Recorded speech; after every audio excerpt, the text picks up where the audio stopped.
Hi everybody, very welcome to Mentour Aviation news. These are news taken straight from mentorpilot.com. Yesterday, the Berlin police arrested a 32-year-old man for having posed as an air traffic controller on the radio. Okay? Over the last 6 months, the police had gotten reports from air traffic control, but also noticed themselves that someone was out there issuing clearances to both police helicopters and to general aviation aircraft and to commercial airliners. So this man, over the past 6 months, was observed by the police to become better and better at what he was doing. All right? He was able to mimic air traffic controllers better and better every day that went by. Now you might ask yourself, if they have heard this guy being on the frequency for 6 months, how come they didn't capture him earlier? Well, it turns out that it's not easy to actually capture someone just based on him being on the radio somewhere. You need to be able to pinpoint where this person is. And in order to do so, the police used a technique known as triangulation. Okay. Now, triangulation is a technique that I used as well when I was an airport firefighter. You know, when an aircraft goes down and its emergency locator transmitters, its ELT, starts pinging, the rescue services needs to be able to find the aircraft relatively quickly. So what we were trained to do was that when an ELT started to go off and when we got the alarm from the tower that an aircraft might have gone down, if we didn't know exactly where this aircraft was, we went out into predetermined positions around the airport where we were based, and you would take up this triangulation equipment, which is effectively an antenna. You'd turn this antenna around and you'll find from which direction that the radio signal from the ELT was strongest.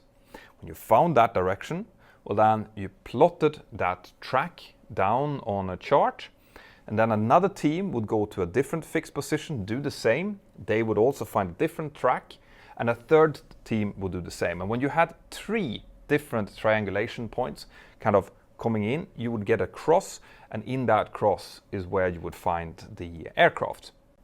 Now, this was the technique that the Berlin police was using as well. But the problem is that while an ELT is constantly transmitting radio signals, you can always find where the signal is strongest. Of course, a man sitting somewhere in an apartment who's getting bored and maybe does this only once a day or maybe once every 3rd day or something, it means that the police has to be up with their helicopter or be in a position where they hear this transmission. They need to have the equipment ready, and hopefully this guy is transmitting long enough for them to be able to find the track. And this is why it took them up to 6 months to find this guy. But eventually they had enough triangulation points in order to identify the place. They found the guy in the Köpenick district in Berlin, and more specifically Lindenstraße. They sent up a team of police officers which raided his apartment and found 2 handheld radios which had a capability to transmit on the VHF band needed for aviation. Right. Okay, so they have a fairly strong case against this guy. Now, what kind of chance would a pilot stand to actually figure out that someone was playing air traffic controller? Turns out that it is not very easy. Okay, but if we are flying on an IFR flight plan, as we're flying under instrument flight rules, well then, as we are arriving into a major airport like Berlin, for example, we will be flying on something called a standard arrival route, a STAR. So this means, as we're arriving on this predetermined route, we have a pretty good idea of what kind of clearance we are going to get next from air traffic control, both when it comes to which altitude we're going to get, but also to which points and which headings we might get. And of course, if we get a clearance that is wildly outside of what we're expecting, we will definitely query it, right? We will not just blindly do what air traffic control says if it doesn't make any sense. On top of that, we use very specific kind of phraseology. So if we hear that someone is not using that type of phraseology, it will definitely raise an alarm. And thirdly, the air traffic controllers are also listening in on their own frequency. So if they hear that someone is giving an instruction to an aircraft and it's not them, they will obviously go in and very quickly tell the aircraft to disregard the previous transition, that it was made by someone else and not by them. And this is likely why during these 6 months this guy didn't manage to cause any real danger, right? At least not that we're aware of or has been reported.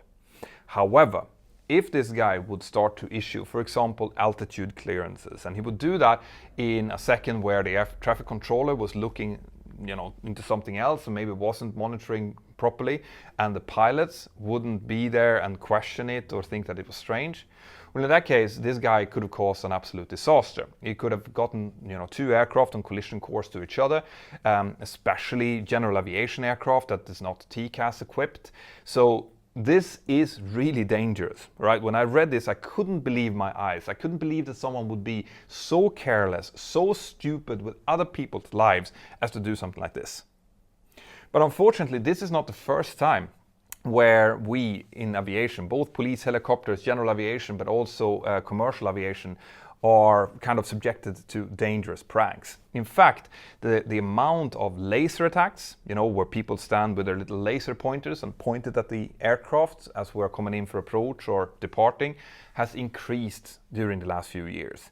And it has increased to a point where it has become a federal offense in the United States to do so, with a maximum prison sentence of 5 years and up to $250,000 in fines. And the sentences are very similar in the European Union and in the UK as well. And I think that pointing a laser towards an aircraft and using a radio to give false clearances to the aircraft falls definitely into the same category. I would even say that the latter is a bit worse, okay? Because it's a deliberate act to try to destroy safety around aviation. Also, on top of this, I just want to explain to you guys that the relationship that pilots have with air traffic control is one that is based 100% on trust, right? We trust the air traffic controllers with our lives. When we get a clearance from air traffic control, we assume that it has been given to us with the absolute best intentions in mind. And if something like this happens, and we have to start to question the authenticity of the air traffic control clearances, it will both increase the workload for us, the pilots, and the air traffic controllers a lot, and it will decrease the safety a lot. So this is something that I find completely unacceptable. And if this guy is actually convicted, as in that they can prove that it was him who did this, I hope that they will, convict him to the harshest letter of the law. So those news came straight from mentorpilot.com. Okay, and if you have seen some news out there that you want to share with the world, or that you want my opinion on, well then contact me on social media. I am on Twitter, Instagram, YouTube, Facebook, anything that you can think of really. But you can also send in a news tip to news@mentorpilot.com.